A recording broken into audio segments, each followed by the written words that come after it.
Hace poco, 2001 Historias te trajo la vida de varios científicos que, a pesar de hacer grandes contribuciones al saber de la humanidad, no obtuvieron el suficiente reconocimiento en su momento y muchos de ellos han pasado al anonimato más allá de los círculos académicos especializados. Hoy hablaremos de una rama de la ciencia para mi gusto fascinante y es la medicina. Desde la prehistoria hasta la medicina actual, muchos han sido los nombres olvidados y que quiero rescatar. Pasaremos a lo largo de varios miles de años en una recopilación de algunas de las personas que en el campo médico revolucionaron su estudio y nos ayudaron a muchos durante décadas y siglos a vivir mejor. Empezamos. Los orígenes de la medicina se remontan a la prehistoria y están profundamente enraizados en las prácticas espirituales de las antiguas sociedades tribales. Los chamanes y curanderos utilizaban hierbas, rituales y amuletos para tratar enfermedades que a menudo se pensaban eran causadas por causas mágicas. Los antiguos egipcios contribuyeron significativamente al desarrollo de la medicina. Dejaron constancia de varios textos en torno al año 1550 a.C. aproximadamente, donde representan las primeras descripciones detalladas y observaciones médicas, diagnósticos y tratamientos, incluyendo cirugías y el uso de medicamentos a base de hierbas. La medicina egipcia combinaba prácticas empíricas con rituales religiosos y los médicos eran a menudo sacerdotes especializados en ciertas áreas de la medicina. La medicina dio un salto hacia adelante en la antigua Grecia, donde comenzó a separarse de las prácticas religiosas y mágicas hasta un enfoque más racional y empírico, y fue precisamente Hipócrates, considerado el padre de la medicina moderna y que vivió entre el 460 y el 370 a.C., el que introdujo el concepto de que las enfermedades tenían causas naturales y podían ser tratadas mediante la observación cuidadosa de los síntomas y el mantenimiento del equilibrio de los fluidos corporales. Pero en la antigua Grecia encontramos a otros médicos destacados, como Herófilo de Calcedonia, del siglo III a.C., maestro de Agnócide de Atenas. De ambos te hablé en un capítulo reciente sobre científicos, recordar que Herófilo fue un médico griego que se estableció en Alejandría y es conocido por ser uno de los primeros en realizar disecciones públicas en cadáveres humanos y por sus estudios detallados del cerebro, el sistema nervioso y los ojos. Otro médico coetáneo de Herófilo fue Erasístrato de Ceos, del siglo III a.C. Es conocido por sus estudios sobre la anatomía del cerebro y el corazón y por ser uno de los fundadores de la fisiología, gracias a sus observaciones detalladas de las funciones del cuerpo humano. Siglos después encontramos a Aretaueus de Capadocia, vaya nombre, del siglo I o II después de Cristo. Este médico griego es conocido por sus detalladas descripciones de enfermedades, incluyendo la diabetes y la epilepsia, y por tratar la medicina como un arte tanto como una ciencia. En la época del Imperio Romano, seguro que conoces a Galeno, que vivió entre el siglo II y III después de Cristo. Médico personal de varios emperadores romanos, realizó extensos estudios anatómicos en animales y escribió tratados que dominaron el conocimiento médico en Europa durante más de un milenio. Los médicos en la actualidad también reciben el sobrenombre de galenos en su honor. Aunque antes que él, en el siglo I después de Cristo, otro romano, aunque no médico de profesión, compiló una enciclopedia médica importantísima que se convirtió en una de las principales fuentes de conocimiento médico generalizado para el futuro, ya que trataba desde la cirugía del momento hasta la primitiva farmacología. Su nombre fue Aulo Cornelio Celso. Más adelante, en la Edad Media, varias personas fueron determinantes para el avance de la medicina, como Hildegarda de Bingen, monja benedictina alemana que vivió en el siglo XII. Fue conocida por sus contribuciones en varios campos, entre ellos la medicina. Escribió varios textos sobre las propiedades curativas de las plantas y animales en su obra Causae et Curae, que trata sobre temas médicos y fisiología. En esta misma época, un hombre judío destacó también en medicina. Se llamaba Maimónides y vivió en el siglo XII en Córdoba. conocido también como Ramban, escribió extensamente sobre la medicina en varios tratados sobre salud y las enfermedades. En el Renacimiento encontramos a Paracelso, médico suizo del siglo XVI que promovió el uso de químicos en medicina y es considerado uno de los padres de la toxicología. Más adelante, en la Holanda a caballo entre el siglo XVII y XVIII, desarrolló su carrera como médico Herman Boerhaave. Educador médico influyente, fue conocido por su enseñanza y práctica de la medicina basada en la observación cuidadosa y la experimentación clínica. A él se le atribuye la introducción de la enseñanza clínica en los hospitales. Durante este periodo, que abarca desde el siglo XVII hasta el XIX, hubo grandes avances en la comprensión de la fisiología humana y el desarrollo de técnicas quirúrgicas, la farmacología y la patología. La invención del microscopio abrió nuevas fronteras en la biología y la medicina, permitiendo el descubrimiento de células y microorganismos. Fue entonces cuando grandes nombres, entre los que destaca Louis Pasteur, comenzaron a surgir. Vivió entre 1822 y 1895 y, aunque más conocido como químico, el trabajo de Pasteur tuvo un impacto de grandes proporciones en la medicina. Desarrolló la teoría germinal de la enfermedad, que demostró que muchas enfermedades eran causadas por microorganismos y no se producían sin más. Esto no solo revolucionó la medicina clínica, sino también llevó al desarrollo de vacunas contra enfermedades como la rabia. De estos años te traigo hoy la figura del desconocido español Jaime Ferrán y Clua. Eminente bacteriólogo y médico español, nació en febrero de 1851 en Corbera de Ebro, Tarragona, y falleció en noviembre de 1929. Su trabajo fue pionero en microbiología e inmunología, al igual que Pasteur, aunque no gozó del mismo éxito y reconocimiento más allá de círculos científicos. Fue uno de los primeros científicos del mundo en desarrollar la vacuna bacteriana. Su trabajo más destacado fue la lucha contra el cólera. Durante una epidemia de cólera en España en 1885, Ferrán utilizó cultivos vivos del bacilo del cólera para inmunizar a las personas.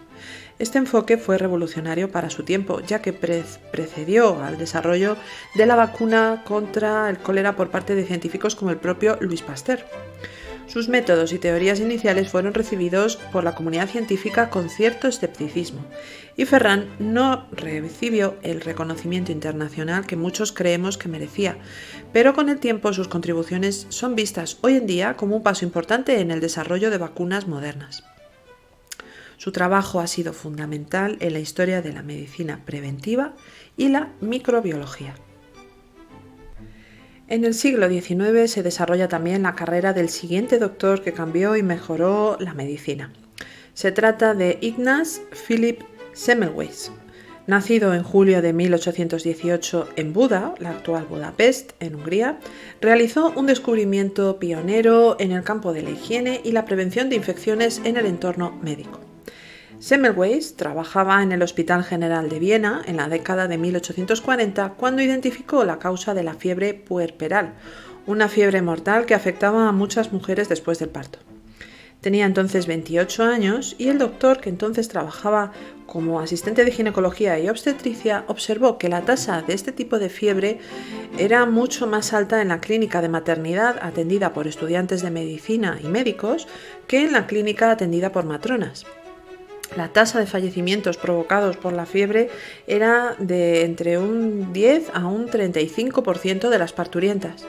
Esto se debía a que los estudiantes y médicos a menudo iban directamente a la clínica de maternidad después de realizar autopsias, mientras que las matronas no participaban en dichas actividades.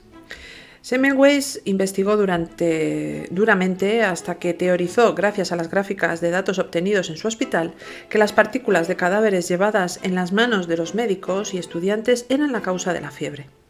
En 1847 instauró una política de lavado de manos obligatorio en la clínica, utilizando una solución de hipoclorito cálcico. Esta medida resultó enormemente efectiva y redujo de forma drástica la tasa de mortalidad en su hospital por este tipo de fiebre. A pesar de la evidencia empírica, las ideas de Semmelweis no fueron bien recibidas por la comunidad médica de la época. estaba culpando a los propios médicos y estudiantes de medicina de estas muertes. Esto era un insulto para la imagen de los médicos. Incluso su propio jefe, el profesor Klein, se posicionó en su contra y le prohibió que aplicara esta medida sanitaria. Fue relevado de su cargo y, como se creía que todo era problema de mala ventilación, volvieron a las antiguas prácticas que nuevamente hicieron que la tasa de mortalidad aumentara significativamente entre las parturientas de la clínica. Esto causó en Semmelweis un deterioro en su salud mental, siendo internado en un asilo donde falleció a los 47 años en 1865. No fue hasta años después de su muerte que su trabajo fue reevaluado y finalmente reconocido como un avance crucial en la medicina. El científico que hizo esto posible fue el ya mencionado antes Louis Pasteur, que reconoció el mérito de Semmelweis en 1879 en una reunión de la Academia de Ciencias de París, en la que se discutía sobre la fiebre puerperal. Este mismo año, Pasteur identificó el estreptococo como el agente causante de la fiebre. Hoy en día, Semmelweis es a menudo referido como el padre de la higiene de manos y es recordado por su contribución fundamental a la mejora de las prácticas médicas. Otra figura médica que no gozó en su día de su merecido reconocimiento fue el doctor español Fidel Pagés Mirabé, nacido en Huesca en enero de 1886. Fue un cirujano militar español que jugó un papel fundamental en el desarrollo de la anestesia moderna, ya que es el padre de la anestesia epidural. Sus contribuciones más significativas tuvieron lugar en los años en los que ejerció de médico militar en el ejército español. Su interés en mejorar las técnicas de anestesia lo llevó a desarrollar un método más eficaz y seguro para la administración de anestesia en pacientes sometidos a cirugía. En 1921 publicó un artículo titulado Anestesia metamérica, donde describía el procedimiento de la inyección epidural. Esta técnica implicaba la inyección de anestésico en el espacio epidural de la columna vertebral, lo que permitía el bloqueo de la sensación de dolor en regiones específicas del cuerpo, de la mitad del cuerpo, de cintura para abajo, sin la necesidad de la pérdida de conciencia. La anestesia epidural, tal y como la concibió y practicó Pagés, sentó las bases para las técnicas modernas utilizadas en la actualidad en cirugías y partos, donde es esencial un alivio del dolor localizado sin afectar la conciencia del paciente. A pesar de la importancia de su trabajo, el reconocimiento de la contribución de Pagés a la medicina fue limitado durante su vida, en parte debido a su temprana muerte a la edad de 37 años en septiembre de 1923. Sin embargo, con el tiempo, su técnica ganó reconocimiento y es ahora considerada un hito en la historia de la anestesia. La anestesia epidural es hoy en día un procedimiento estándar en muchas intervenciones quirúrgicas y se utiliza ampliamente en obstetricia para el alivio del dolor durante el parto. ¿Cuánto le debemos las madres al Dr. Pagés? Una iniciativa popular reciente por rescatar su figura resultó efectiva y se acordó darle su nombre a una calle en la ciudad de Madrid. Por último, te traigo la figura de un científico del siglo XX que revolucionó la salud de los niños, afectados en muchos casos a lo largo del mundo por una enfermedad, la poliomielitis, la cual, si sobrevivían a ella, les causaría lesiones de movilidad permanentes. Los brotes de polio causaban pánico entre la población, ya que no había tratamiento efectivo para esta enfermedad. Te hablo de Jonas Salk, nacido en octubre de 1914 en Nueva York. Fue un médico e investigador virólogo estadounidense que logró desarrollar la primera vacuna efectiva contra la poliomielitis. Jonas Salk y su equipo de investigación en la Universidad de Pittsburgh comenzaron a trabajar en el desarrollo de una vacuna en la década de 1940. Utilizando técnicas innovadoras,